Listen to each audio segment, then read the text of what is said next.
Monday morning ಇವತ್ತು ಕಾರ್ತಿಕ ಮಾಸದ ಮೊದಲನೇ ಸೋಮವಾರ ಆಗಿರೋದ್ರಿಂದ ಬೆಳಗ್ಗೆ ಸ್ವಲ್ಪ ಬೇಗ ಎದ್ದು ತಿಂಡಿಯನ್ನು ಮಾಡಿ ಮಕ್ಕಳಿಬ್ಬರನ್ನು ರೆಡಿ ಮಾಡಿ ವ್ಯಾನ್ಗೂ ಸಹ ಬಿಟ್ಟು ಬಂದ್ವಿ. ಅವ್ರನ್ನ ಸ್ಕೂಲಿಗೆ ಕಳ್ಸಿದ್ಮೇಲೆ ಸ್ವಲ್ಪ ನಿಧಾನ ಆದರೂ ಸರಿ ಆರಾಮಾಗಿ ಕೆಲಸನ ಮುಗಿಸ್ಕೊಳ್ಬೋದು. ಹರಿಬರಿ ಇರುತ್ತೆ ಅವ್ರು ಹೋಗೋ ತನಕ. ಎಲ್ಲರಿಗೂ ಅಮ್ಮಂದ್ರಿಗೆ ಗೊತ್ತಿರುತ್ತೆ ಮಕ್ಕಳು ಸ್ಕೂಲ್ಗೆ ಹೋಗೋ ತನಕ ಯಾವ ರೀತಿ ಇರುತ್ತೆ ಅಂತ. ಅವರಿಬ್ಬರನ್ನು ವ್ಯಾನ್ಗೆ ಬಿಟ್ಟು ಬಂದು ಆಮೇಲೆ ಬಾಗಿಲು ತೊಳೆದು ರಂಗೋಲಿಯನ್ನು ಹಾಕಿ ಮನೆಯೂ ಸಹ ಕ್ಲೀನ್ ಮಾಡಿಕೊಂಡು ದೇವ್ರ ಪೂಜೆನೂ ಸಹ ಮಾಡಿಕೊಂಡೆ ಮತ್ತು ತಿಂಡಿಯನ್ನು ಮಾಡಿಕೊಂಡು ಹಿತನ್ ಸ್ಕೂಲಲ್ಲಿ ಇವತ್ತು PTM ಇತ್ತು. ಹಾಗಾಗಿ ಅವಳ ಸ್ಕೂಲ್ ಹತ್ರನೂ ಸಹ ಹೋದೆ. ಈತ ಬೆಳಗ್ಗೆನೇ ನಾರ್ಮಲ್ ಟೈಮ್ಗೆ ಸ್ಕೂಲ್ ವ್ಯಾನ್ಗೆ ಹೋಗಿದ್ಲು.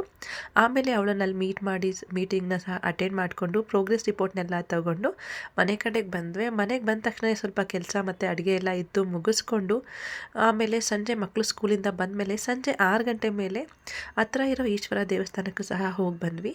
ಕಾರ್ತಿಕ ಮಾಸದಲ್ಲಿ ನಾವು 365 ಬತ್ತಿ ಇರೋ ದೀಪನ ಹಚ್ಚೋದ್ರಿಂದ ತುಂಬ ಒಳ್ಳೆಯದು ಅಂತಾರೆ. ಯಾಕೆ ಅಂದರೆ ನಾವು ಯಾವತ್ತಾದರೂ ಒಂದು ದಿವಸ ಪೂಜೆ ಮಾಡೋದು ಮಿಸ್ ಮಾಡಿದರೆ, ದೀಪ ಹಚ್ಚೋದು ಮಿಸ್ ಮಾಡಿದರೆ ಕಾರ್ತಿಕ ಸೋಮವಾರ ದಿನ ಬತ್ತಿಯನ್ನು 365 ಬತ್ತಿ ಇರೋ ದೀಪನ ಹಚ್ಚಿ ಪೂಜೆ ಮಾಡೋದ್ರಿಂದ ನಮಗೆ ಪೂರ್ತಿ ಫಲ ಸಿಗುತ್ತೆ ಅನ್ನೋ ನಂಬಿಕೆ. ಹಾಗಾಗಿ ನಾನು ಸಹ ಹಚ್ಕೊಂಡು ದೇವ್ರಿಗೆ ಪೂಜೆನೂ ಸಹ ಮುಗಿಸ್ಕೊಂಡೆ. ಅಲ್ಲಿ ನಾನು ದೇವಸ್ಥಾನಕ್ಕೆ ಹೋಗಿದ್ದಾಗ ನಮ್ಮ ಫಾಲೋವರ್ ಒಬ್ಬರು ಸಿಕ್ಕಿ ನನ್ನನ್ನು ಚೈತ್ರ ಆನಂದ್ ಅಲ್ವಾ ಅಂತ ಐಡೆಂಟಿಫೈ ಮಾಡಿ ಮಾತಾಡ್ಸಿದ್ರು. ತುಂಬಾ ಖುಷಿ ಆಯಿತು. Thank you.